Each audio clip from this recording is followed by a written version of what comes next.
नमस्कार। आज हम बात करने वाले हैं एक बहुत ही पावरफुल सिद्धांत की, जिसे इतिहास के कई कामयाब लोगों ने इस्तेमाल किया है। अपने सबकॉन्शियस माइंड यानी अवचेतन मन की शक्ति को इस्तेमाल करना। जरा सोचिए, क्या हमारे ख्याल ही हमारी असलियत को बनाते हैं?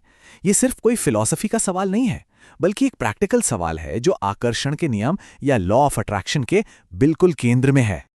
तो चलिए इसमें और गहराई से उतरते हैं और देखते हैं कि ये नियम आखिर काम कैसे करता है। सबसे पहले इसका जो फंडामेंटल प्रिंसिपल है उसे समझते हैं। इसका कोर आइडिया ये है कि हमारे विचार एक तरह की एनर्जी या वाइब्रेशन भेजते हैं, और जब हमारे विचारों का ये वाइब्रेशन उस चीज के वाइब्रेशन से मैच कर जाता है जो हमें चाहिए, तो हम उसे अपनी तरफ अट्रैक्ट कर लेते हैं, बिल्कुल वैसे ही जैसे एक चुंबक लोहे को अपनी ओर खींचता है।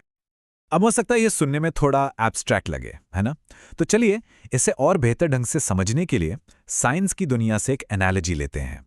इसको ऐसे सोचिए, जैसे ग्रेविटी का नियम फिजिकल दुनिया पर काम करता है और चीजों को अपनी ओर खींचता है, ठीक उसी तरह आकर्षण का नियम हमारे विचारों और अनुभवों की दुनिया पर काम करता है। तो एक बात समझना बहुत जरूरी है कि ये कोई जादू टोना नहीं है जहां बस कुछ चाहा और वो सामने प्रकट हो गया। नहीं, ये एक सिस्टमैटिक मेंटल टेक्निक का इस्तेमाल करने के बारे में है। तो सवाल ये उठता है कि इस नियम को प्रैक्टिस में कैसे लाया जाए। इसके लिए 3 बहुत जरूरी स्टेप्स हैं, और हाँ, इनमें डिसिप्लिन और अभ्यास की जरूरत तो पड़ती है। चलिए इन स्टेप्स को एक एक करके देखते हैं। हर स्टेप बहुत इंपॉर्टेंट है, लेकिन जैसा हम देखेंगे जो आखिरी वाला है वो सबसे ज्यादा क्रूशल है। तो पहला स्टेप है आभार यानी ग्रैटिट्यूड।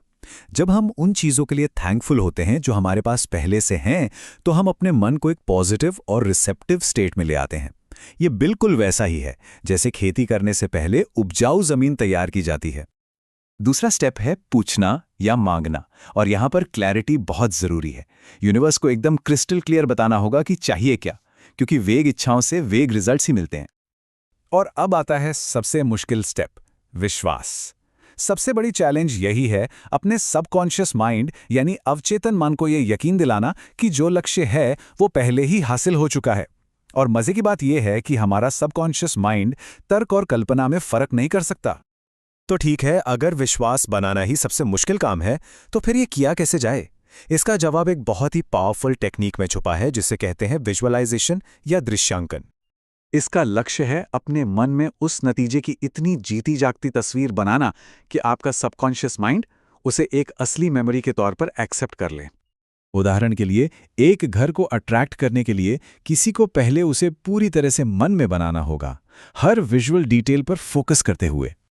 इस एक्सपीरियंस को और भी असली बनाने के लिए अपनी सारी सेंसेस को इन्वॉल्व करना जरूरी है।